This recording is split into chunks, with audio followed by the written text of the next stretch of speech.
In this episode of the Locked On NBA Big Board Podcast, me and my brother James Barlowe, we are going to talk about Purdue and Zach Edey making their first Final Four appearance since 1980. I guess I didn't word that correctly. Purdue is making their first Final Four since 1980, powered by Zach Edey.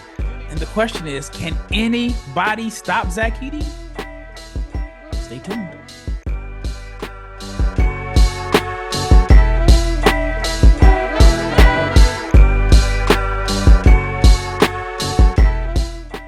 Big shout out to each and every person that has made the Locked On NBA Big Board Podcast your first listen of the day. I'm your host, Rafael Barlowe, the director of scouting for NBA Big Board, and my co-host is my brother, James Barlowe.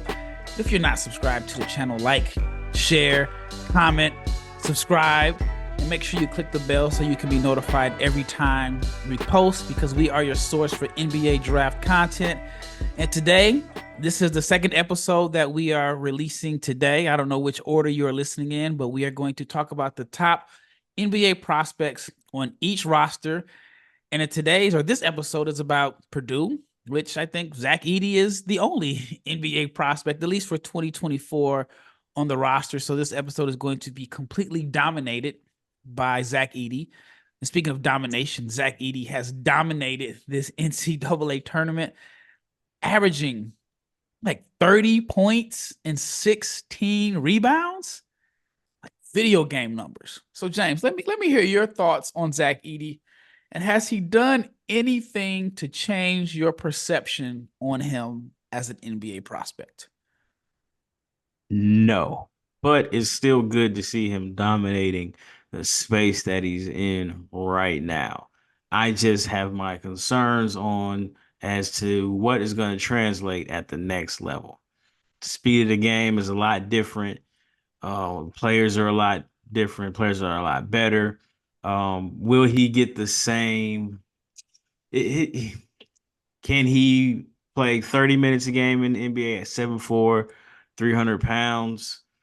I don't personally think so, but I do think he's an NBA player. I just don't feel like there's anything, again, no disrespect to him. I just don't think there's anything that he's done that can change my mind as far as to how he can play at the NBA. Now, I will say this.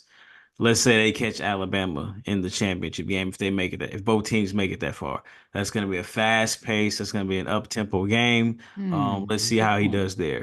Connecticut doesn't play as fast, but that's a very, very talented team. They're going to space you out 4 out, and he's going to have somebody he's not necessarily going to be able to bully as easily as he's been able to. So I feel like I don't like to evaluate guys based on one game, but I think those two games, or at least that game, if they make it that far, will be a good test to see about his conditioning. Now, again, I know they said he played all but like 34 seconds, 33 something seconds, like yeah. that. So obviously Big Boy's in shape, but NBA shape, NBA pace, having to defend multiple actions in pick and roll. I mean, no disrespect to Zakai Ziegler, but that's not Zakai Ziegler at the next level. So again, shout out to him. He's doing what he needs to do right now. I just don't know how personally it's going to translate at the next level. I'll admit, I've turned the corner on Zach Edey. Well, where's the corner at? Please take me on this ride. Honestly, if he goes lottery, I would not be surprised. Hold on, I'm explaining why. Number one, I had this conversation with an NBA scout yesterday, and we talked about it from his team's perspective, and we just talked about Zach Edey. He likes Zach Edey, but he said if it were up to him, his team would use a second-round pick on Edey, which is valid, which is fair. That's where I have him at. But here's why I think there could be a chance he goes in the lottery. It's only one team that I see that would do that, and that is the Oklahoma City Thunder. And the reason I think the Thunder, because one, they got so many picks, right? They can gamble on a wild card for Zach Edey to play 12 minutes per game for them. Like, they don't need, let me get this out. So I think the Thunder, good thing. One, Sam Presti has elite job security. So if he fails on Zach Edey, it's not going to cost him his job. I think there's some other GMs that may say, hey, I like him, but if he doesn't pan out, is going to be heavily scrutinized. And I don't think Sam Presti is in that category. I think there's a few guys that could gamble on on Zach Edey as a lottery pick. But I think for the Thunder, it could be like, hey, he's a wild card. He's someone that we need to add some size and rebounding because the Thunder don't necessarily rebound. He's not going to be, we're not expecting him to be our starter or to play 30 minutes a game, but he's someone that if we have to face Denver in the finals or Denver to get out, the conference finals, somebody that can maybe lean on Jokic, maybe get Jokic in some foul trouble. So I think they're the one team that could draft Edey that high and select him as a wild card. I do think Rafael Barlowe, would take somebody in the lottery. I didn't say I would. I'm just saying, like, I could see a situation where it could happen, and there is one general manager that has the job security and the gazillion picks that if he gets it wrong, it doesn't hurt. If he gets it right, then it's big. But you look at what the Thunder need, which is front court depth, some size, rebounding. And I think if it's a situation where they say, hey, you know what? We can use I think right now they got the Rockets pick, which is supposed to be like 12 as of today. They can say, you know, we can use the 12th pick for a guy that we can play for 12 to 15 minutes a game and just have him foul out guys and just be a wild card. I don't see another team that can do that. But despite that, I've turned the corner on him. Like, the dude is unstoppable. Like, you can't guard him. And I thought, like, okay, these college teams are going to try to put him in space. And I know spacing in college basketball is totally different than in the NBA, but I think he's done a good job of cutting off angles, like driving angles. I think that no team has been able to like really take advantage of him on the defensive end. I saw, was it Utah State? They were trying to run and like have the big man outrun him. But that's Utah State though. I mean, but no Tennessee, I mean, teams have been trying like to outrun him. I mean, you can't think of a situation where teams haven't tried anything to eliminate him and get him out the game, and it just hasn't worked. He stepped up big in big games. Yeah. Can't stop him. This isn't about Zach Edey's off. Like, he's doing exactly what his skill set and his talent calls for him to do. It's just that the college game is just so different. Like, they were putting Dalton Connect. They used a lot of Dalton Connect pick and roll plays, right? And in college, the 3-point line, like that spacing, that's a huge difference, right? And there was one play where I forget the kid's name, Estrella. He got behind Edey, and there was a lob, right? Like, that happens a lot. And like, Connect got his shots in the mid range, right? Now, we think Connect is going to be your third, fourth best player on a team. My thing is, if that's, you say the Thunder, right? If that's the Clippers he's playing against, those are layups. Not layups at the rim, but like figuratively speaking, like those 15-foot jump shots for Kawhi, those are layups. He's going to take those all day. So like, but they're not going to play him 30 minutes against the Clippers. But in the playoffs, the 15 minutes is crucial. Yeah. I mean, there's guys that, you know, you just kind of throw them in as, I think he's going to be a wild card, but I've turned the corner on him. I think he's a first round pick.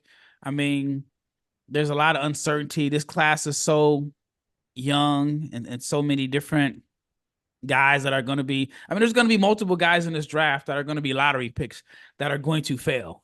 Oh, of course. Well, that's every year too. But so that's I just feel year. Like, so I think Zach Edey, I don't think he's going to fail. I think there is a role for him to come in and play a few minutes per game. Because I look at it like this. Different players, but some similarities. If Enes Kanter could average like 10 and 10 and 20 minutes per game, I think Zach Edey can too. Oh, it's not about the offense. Enes Kanter, there's the clip when he played for Oklahoma City. I know, I can't play him. Billy Donovan said, I can't play him. I was at that game.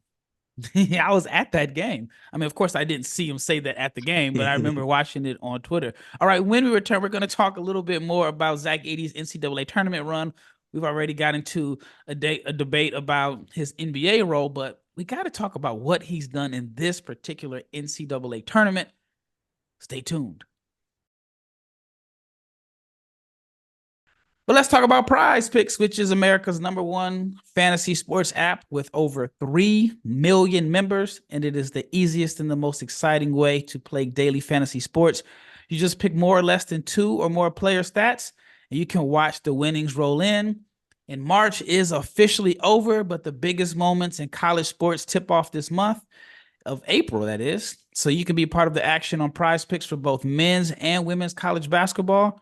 Plus, the NBA playoffs are right around the corner. You can get in on the playoff action and win 100 times your money on PrizePicks as you and the world's best players take the game to a new level during the NBA postseason. And the play-in tournament is April 16th, 17th, 19th. The playoffs at the 20th, April 20th, that is. And check this out. You can now win up to 100 times your money on PrizePicks. With as little as 4 correct picks, you could turn $10 into 1,000. That is an incredible flip.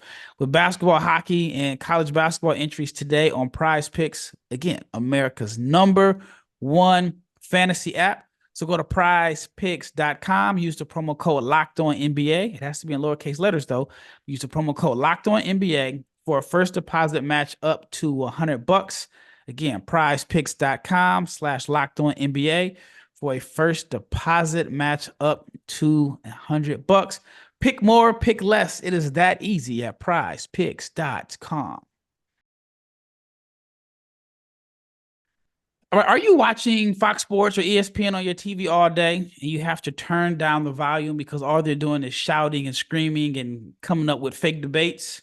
Well, you can make the switch to Locked On Sports Today, which is a free 24 hours a day, 7 days a week streaming channel, which is programmed for you every day to bring you the biggest stories without all of the screaming. Locked On Sports Today brings you can't-miss analysis, opinions, and news streaming 24/7 on YouTube or the free Amazon Fire TV channels app, which is part of the Locked On Podcast Network, your team every day. All right, second segment. I just want to talk a little bit about what Zach Edey has done in this tournament. #1, against Tennessee, he had a career-high 40 points. Now, he did get to the free throw line 22 times. He was 13 of 22 from the floor. Like, you can't guard him. Even if it's not on post-ups, he's getting fouls on going for rebounds. Like, the refs don't know how to guard him. It just depends on which way you want to lean. Are you leaning towards refs allow him to beat guys up, or do you say, if you're a Purdue fan, you're probably like, he's not getting enough foul attempts because he's getting beat up on every possession? But for a guy that 22 free throw attempts in a college game, I can't think of the last time I saw that. He had 40 points, 16 rebounds. He's like the first player since like Bo Kimball in 1990 to have 30 points and 15 rebounds in multiple games. And here's another thing about Zach Edey that I thought was pretty dope. Now, I know some people don't like this, but you know what? There's some things that I like and some things that I don't like. All right, A man called out Rick Barnes after the game. Did you hear that? Nah, what did he say? Oh, man. I don't have the exact quote, but he said something along the lines of, Rick Barnes didn't want me. He came to plenty of my practices in high school. And then he talked about, oh, man, let me see exactly what he says. He says, all right, I found it. There were so many coaches that looked over me.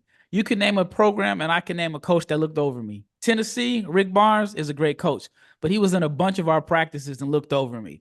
My man called out the coach after putting up 40 and 16, I like that energy, leading his team to the Final Four.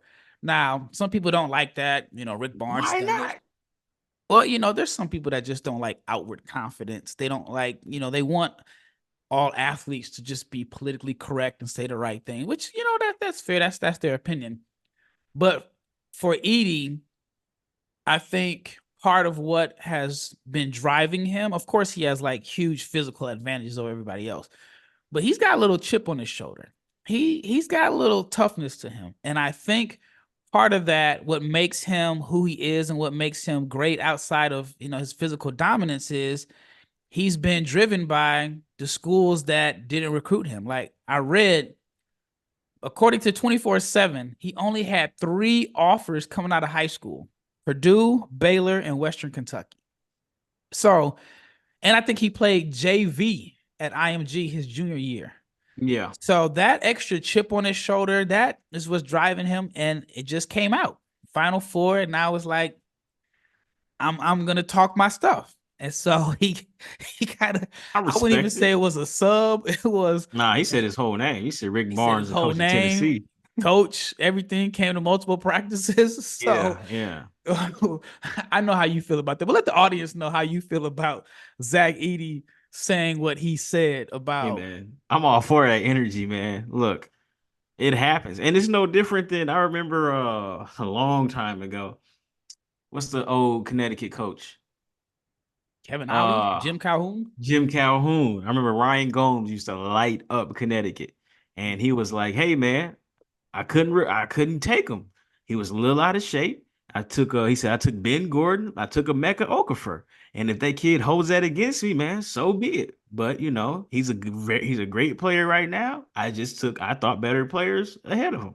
I like when, I if whatever chip you need to create to keep that your foot on the gas, so be it. Like, then do it. I mean, we talk about guys having motors and not performing. Like, if that's what he had to do to remind himself to, dominate today, then I'm all for it.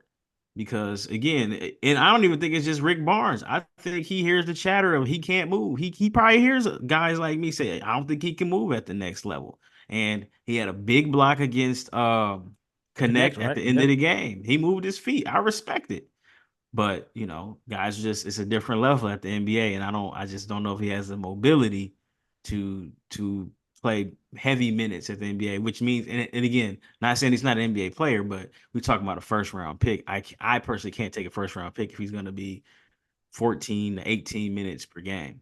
I mean, but that's what most first round. I mean, every guy that plays in the NBA that plays 14 minutes per game, most of them were first round picks. Right, but we talking about the younger ones. This dude is a 4 year. He's 22, right? And if we say he's a top 10 pick, I expect him to play right away at 22, right? I mean, we I mean, I never expect. said he was a top 10 pick. I'm I'm talking just about saying, some like, other people think he's a top 10 pick. I haven't seen top 10. I've seen lottery, but Well, I mean, top lottery, top 10. I mean, It's 10 all and close. 14 is a little, a little It's a different. little different, but it's not a lot of different. He didn't say a late first round. He said lottery pick. So And he's actually, he got a lot of criticism for that. But Edey has been silencing some doubters. I mean, 40 and 16, big and man, block. look, the Nobody's been offense. able to take advantage of him on defense. Like last year, we saw Jalen Hood Shafino basically torched in Purdue in drop coverage. He was hitting all pull up jumpers. He got Hood Shafino drafted. I mean, Hood Well, not Shafino was, drafted, was going but to get he drafted. boosted his stock. I mean, that one game probably helped, but I'm saying, like, we haven't seen anybody in the NCAA tournament with days to prepare for him. We haven't seen anybody take advantage of him on the defensive end, and we haven't seen anybody come close to stopping him. Like, I mean, he's looked like a man amongst middle schoolers in this tournament. Sure. Look, I'm not saying anything negatively about him offensively.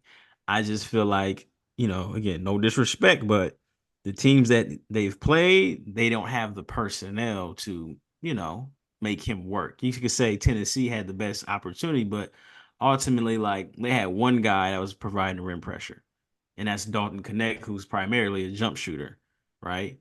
So again, if they make it to the championship game, that last game, you're gonna see he's gonna have to work in pick and roll that last game, regardless if it's Alabama or Connecticut.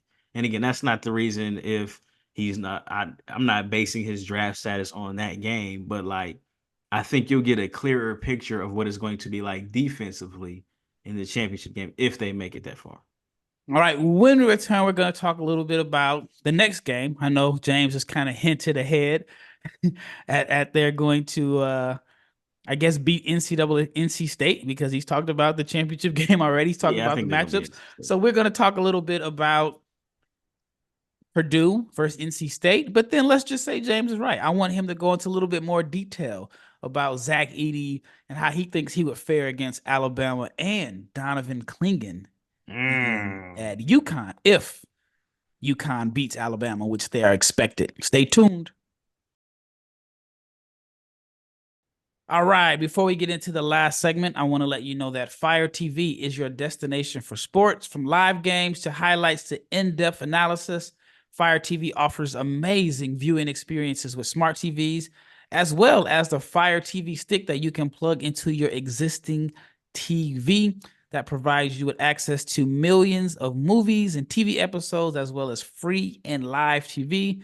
So whether it's opening weekend for baseball or the NCAA tournament, you are going to want to have a Fire TV, because Fire TV recently created the Fire TV channels to deliver a constant supply of the latest videos from your favorite sports brands, all for free. That includes all of us at Locked On and most of the big pro leagues and college conferences as well. And Fire TV lets you dive into all of the game analysis, highlights, and more to keep up to date on all of the latest in the world of sports, whether it's March Madness, NBA, Major League Baseball, and more. Not to mention they have great news, entertainment, gaming, travel, and cooking videos as well. So check out Fire TV channels on Fire TV and Alexa devices. And if you haven't checked out the Fire TV channels, you should. Trust me on this. To learn more, go to Amazon.com/LockedOnFireTV. All right, last segment. You've been hinting at it a little bit. I mean, you've mentioned it multiple times, Alabama, UConn. So it sounds like you're overlooking DJ Burns in NC State, which everybody's done. In the last episode, if you missed it, go check it out. We talked about our thoughts about DJ Burns and Zach Edey. I mentioned that I wonder if NC State is going to try to go at Edey early and see if they can draw foul trouble. And I think that's what the game is going to come down to. I think the NC State Purdue game is going to be decided in the first 8 to 10 minutes, because one of those guys are going to get in foul trouble. And I think if one gets in foul trouble, it's like, I think you have a really good shot at beating Purdue if Edey's in foul trouble.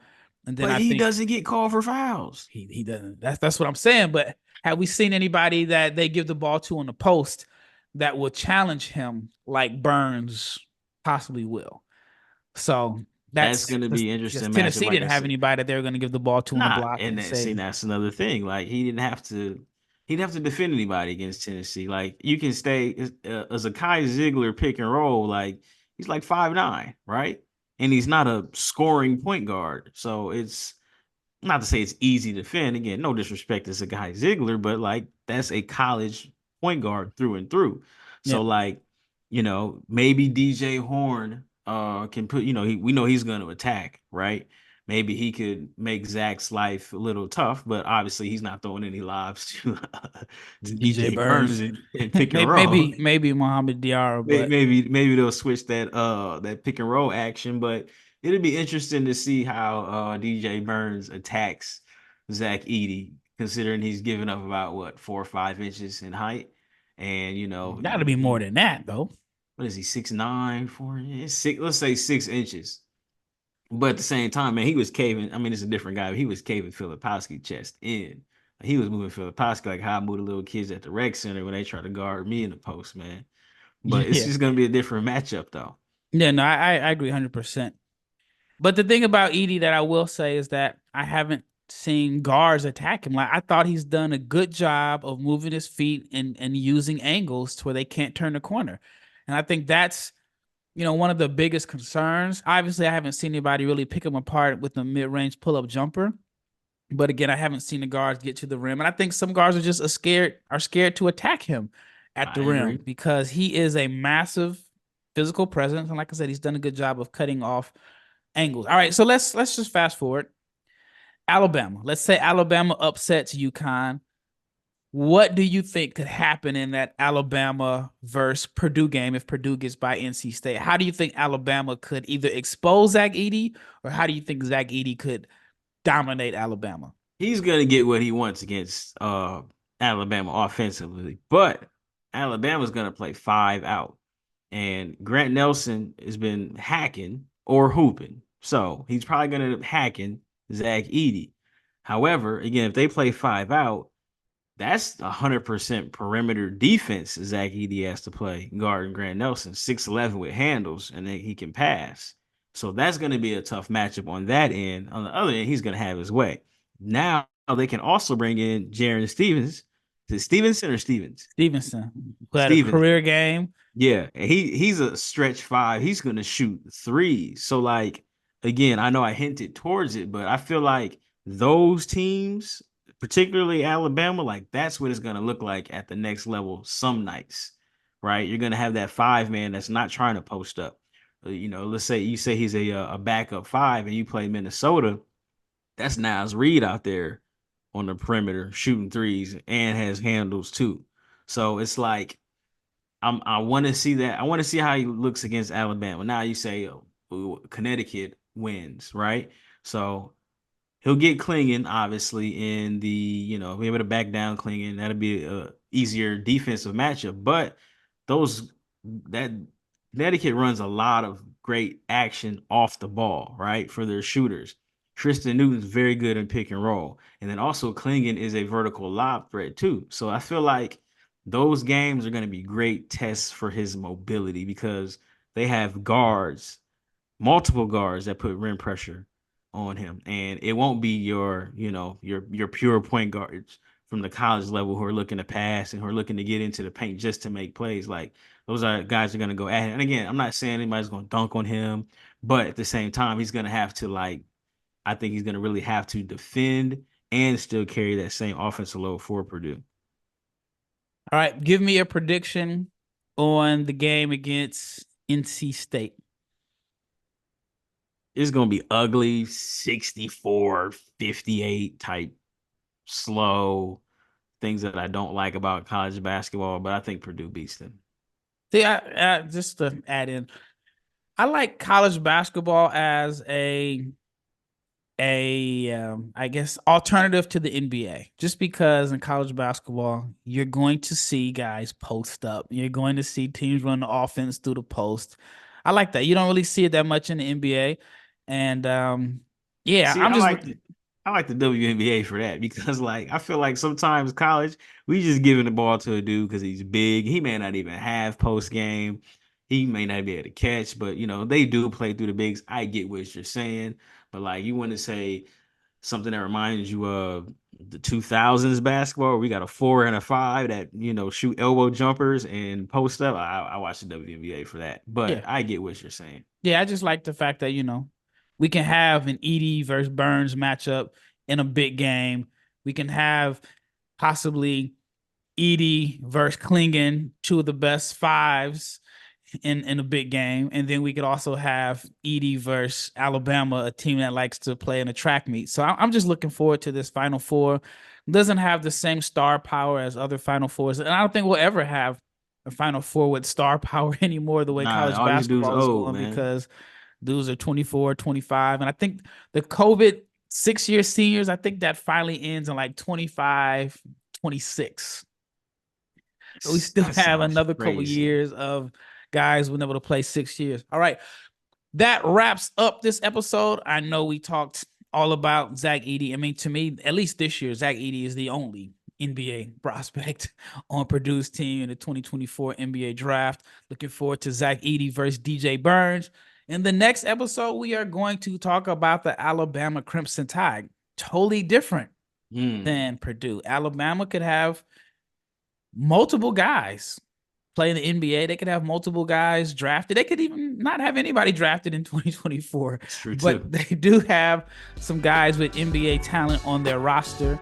So then after Alabama, we will cover the defending national champion UConn, who are looking to repeat, be the first team to repeat since Florida. Al Horford, Joakim Noah, Billy Donovan. UConn, man. All right, stay tuned for those next episodes. Once again, it's Rafael with my brother James, and we are out of here.